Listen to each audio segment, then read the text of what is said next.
Bismillahirrahmanirrahim. Assalamualaikum warahmatullahi wabarakatuh. Bagaimana kabar anak solih-solihah hari ini? Alhamdulillah semua sehat walafiat ya. Dan semoga dalam rahmat dan lindungan Allah. Amin. Baik, kita awali pembelajaran tematik muatan bahasa Indonesia dengan membaca basmalah bersama-sama.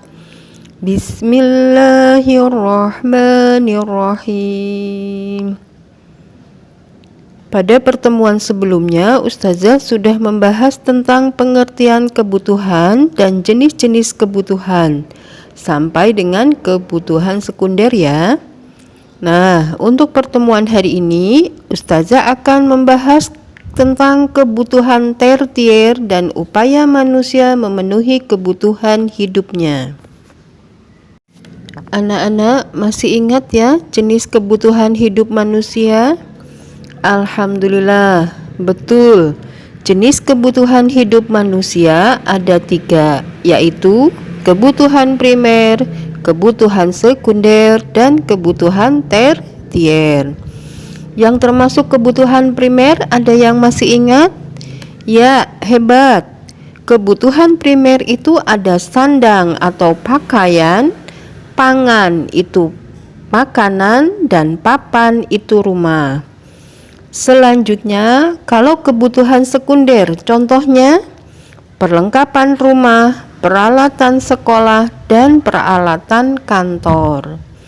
Alhamdulillah, anak-anak masih ingat ya materi yang sudah Ustazah sampaikan. Baik, materi selanjutnya adalah yang ketiga, yaitu kebutuhan tersier. Kebutuhan tersier adalah kebutuhan yang dipenuhi setelah kebutuhan primer dan sekunder terpenuhi. Contoh dari kebutuhan tersier adalah benda-benda mewah. Apa saja yang termasuk benda-benda mewah? Yang pertama adalah kendaraan pribadi.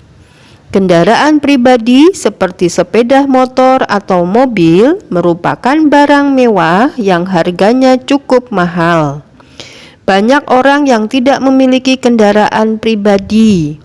Orang-orang tersebut menggunakan kendaraan umum jika akan bepergian. Selanjutnya yaitu perhiasan. Perhiasan yang dibuat dari emas termasuk barang mewah karena memiliki harga yang mahal. Manusia membutuhkan perhiasan untuk memperindah penampilan. Namun, karena harga perhiasan sangat mahal, maka hanya sedikit orang yang dapat memenuhi kebutuhan tersebut. Kebutuhan manusia dapat bersifat pribadi, dapat juga bersifat kelompok. Kebutuhan pribadi maksudnya adalah kebutuhan untuk diri sendiri. Contohnya, kebutuhan pribadi misalnya kebutuhan terhadap makanan dan pakaian. Kemudian kebutuhan kelompok adalah kebutuhan untuk kelompok tertentu atau seluruh anggota masyarakat. Contoh kebutuhan kelompok yaitu taman kota atau tempat rekreasi sangat dibutuhkan oleh manusia. Selain untuk kebutuhan pribadi, taman kota juga dibutuhkan oleh masyarakat luas. Demikian juga dengan sekolah. Keberadaan sekolah menjadi kebutuhan masyarakat luas secara bersama-sama. Oleh karena itu, taman rekreasi dan sekolah menjadi contoh kebutuhan manusia yang bersifat kelompok. Selanjutnya, Ustazah akan membahas tentang upaya manusia memenuhi kebutuhan hidupnya. Manusia dituntut untuk dapat memenuhi kebutuhannya. Hal ini karena alam tidak menyediakan semua kebutuhan manusia secara langsung. Manusia harus mengolahnya dulu atau membeli barang yang menjadi kebutuhannya. Mengolah kekayaan alam atau membeli barang tentu membutuhkan uang. Untuk dapat memenuhi kebutuhan makan berupa nasi, maka manusia harus menanam padi. Manusia harus memiliki sawah atau ladang. Bagaimana upaya manusia untuk mendapatkan makanan pokok jika kita tidak memiliki sawah? Cara yang paling banyak dilakukan dengan membelinya. Ada juga manusia memanfaatkan lahan selain sawah atau ladang untuk menanam padi. Berbagai cara dilakukan karena makan merupakan salah satu kebutuhan pokok manusia. Oleh karena itu, pemenuhannya tidak dapat ditunda. Pada dasarnya, kebutuhan pokok manusia sama, namun kebutuhan manusia dapat berbeda-beda tingkatannya.